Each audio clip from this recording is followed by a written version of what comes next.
Hello, automotive enthusiasts. Have you ever found yourself disliking a car brand? Well, it's time to pay attention. A friend of mine asked me the other day, "Are you sure that the engine in my recently purchased Mercedes GLA is from Renault?" And my response was simple: what's the problem?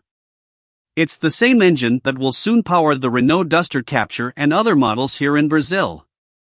It's interesting to hear someone say they have an aversion to a car brand and then go on to buy a competing vehicle without realizing that they share the same mechanics they despise. In the case of the Mercedes GLA, which arrived in Brazil in a new generation, the previous version was assembled here with a flex 1.6 turbo engine producing 156 horsepower. The new version is imported and features a 1.3 turbo engine with just 7 horsepower more, maintaining the same torque of 25 kilograms, developed by Renault. Similar situations occur in many other cases. Many Audi enthusiasts are unaware that they might be driving a Volkswagen, although it's more sophisticated in design and cost. There are also those who avoid talking about Fiat but feel satisfied behind the wheel of their Jeep Renegade, without realizing that they are actually driving a Fiat 500X with a different appearance. About 2 decades ago, GM and Fiat entered into a partnership to develop and share engines. In Brazil, few people imagined that their Fiat Stilo 1.8 had a GM engine under the hood. Although the partnership has been dissolved, this engine is still used in the Spin. Later on, Fiat replaced this powertrain engine with another 1.8, the result of collaboration between BMW and Chrysler. Interestingly, this engine, now named E.TORQ, found its way back into a vehicle that used to belong to Chrysler, the Jeep Renegade. Another notable collaboration occurred between PSA, Peugeot/Citroën, and BMW, resulting in a line of 1.4 and 1.6-liter engines used in vehicles from both companies. Currently, the THP 1.6 turbocharged engine is highly regarded and still equips various PSA models. BMW acquired the Rolls-Royce brand and started equipping the iconic British cars with its engines. Ford was once the owner of Jaguar, Land Rover, and Volvo, and many of these European vehicles shared components and used American engines. For example, the Jaguar once shared the same engine as the Ford Mondeo.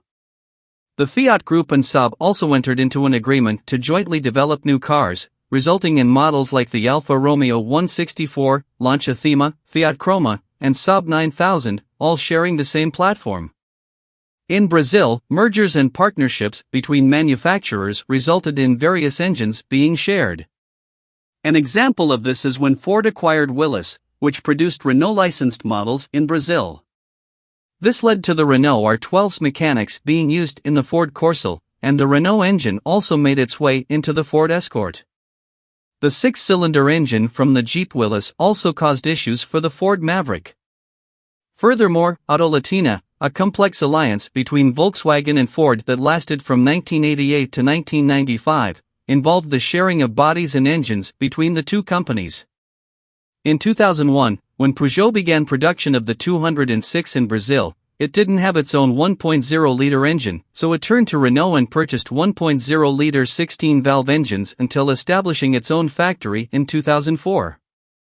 One of the world's largest brand mergers, completed recently, will have a significant impact on our market. It's the Stellantis merger, a union between PSA, Peugeot/Citroën, and FCA, Fiat/Chrysler, which will house 20 brands under its umbrella, including Alfa Romeo, Chrysler, Citroën, Dodge, Jeep, Lancia, Maserati, Opel, Renault, Ram, and Volkswagen.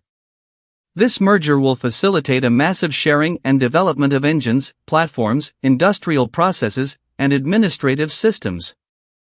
In Brazil, we are already seeing the first results, such as the new Firefly turbo engines with 3 and 4 cylinders that will equip Fiat and Jeep models but will also be used in Peugeot and Citroën vehicles.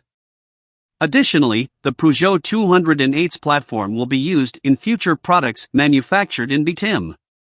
In summary, a prediction made about 25 years ago that the global automotive industry would consolidate into 6 major groups, 2 in the United States, 2 in Europe, and 2 in Asia, with many smaller companies focused on niche markets, is now becoming a reality. At the time, this idea seemed absurd, but now, looking back, perhaps it's time to consider a dose of that powerful hallucinogen to better understand how the automotive world is evolving. Did you enjoy this article? If it was informative and you'd like to receive more content like this, don't forget to subscribe and activate notifications. Also, you can follow me on Instagram, in addition to YouTube. Thank you for your attention, and until the next article.